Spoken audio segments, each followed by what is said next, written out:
Ketika pasien dengan gejala Parkinson disease tadi, tentunya ada tim dokter yang mengevaluasi dan melakukan pemeriksaan lanjutan dalam pasien ini. Misalnya pertama dokter neurologi ya.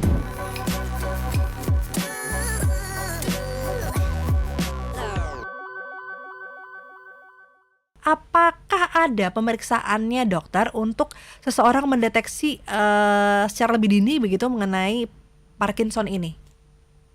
Ya, Mbak Rara, ada. Jadi ketika pasien dengan gejala Parkinson disease tadi, tentunya ada tim dokter yang mengevaluasi dan melakukan pemeriksaan lanjutan dalam pasien ini.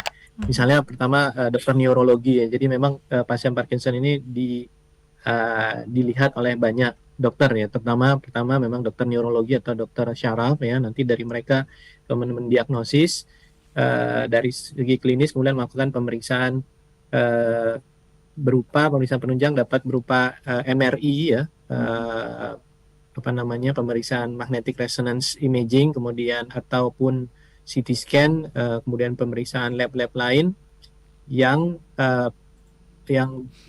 diperlukan untuk melihat apakah ada kelainan di otak yang menyebabkan Parkinson disease tadi. Seperti saya sampaikan, seperti riwayat stroke, kemudian beberapa tumor, kemudian riwayat otak yang terinfeksi ya, kemudian atau otak yang pasca cedera kepala itu bisa menyebabkan gambaran Parkinson sekunder kita sebutnya, atau Parkinsonism. Nah, ini diperlukan untuk mendiagnosis Parkinson disease tadi oleh teman-teman dari dokter neurologi atau dokter syaraf.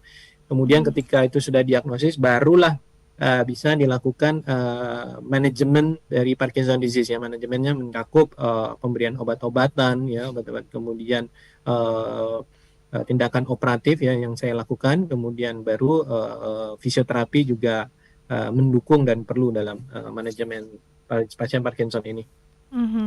Oke, baik. Berarti memang harus diobservasi karena ini otak ya, dokter ya. Jadi memang harus dilakukan beberapa tindakan-tindakan tadi seperti ada MRI, ada CT scan juga. Nah, tadi dokter sempat menyebut mengenai apakah juga ada riwayat cedera di kepala.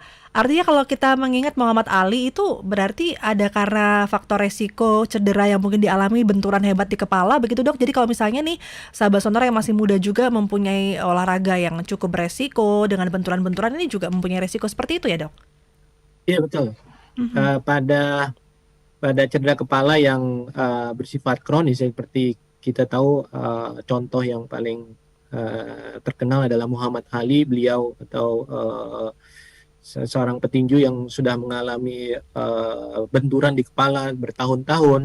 Itu mungkin Parkinson disease-nya tidak pada saat itu ya, tapi ketika dia sudah pensiun, tidak mulai bertinju lagi, baru mulai gejala-gejalanya ketika dia usia tua. Jadi memang cedera kepala yang bersifat kronis menahun itu menimbulkan kerusakan pada substansia nigra tadi, atau bagian otak yang penghasil dopamin tadi.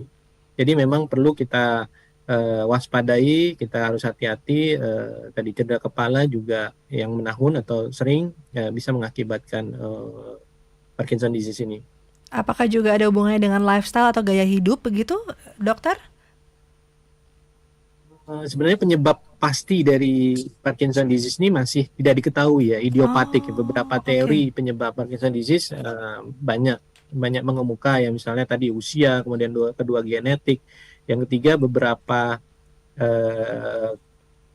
pestisida itu bersifat toksik bagi otak, terutama tadi bagian substansia nigra tadi. Jadi orang dengan paparan pestisida yang menahun, yang bersifat kronis, itu pada satu titik bisa dia mengakibatkan kerusakan substansia nigra dan berakhir dengan penyakit Parkinson.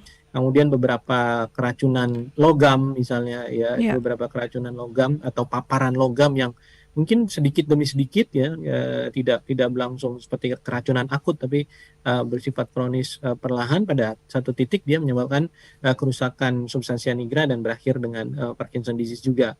Gitu. Jadi zat-zat tadi itu patut kita waspadai tadi, paparan terhadap zat itu. Ya.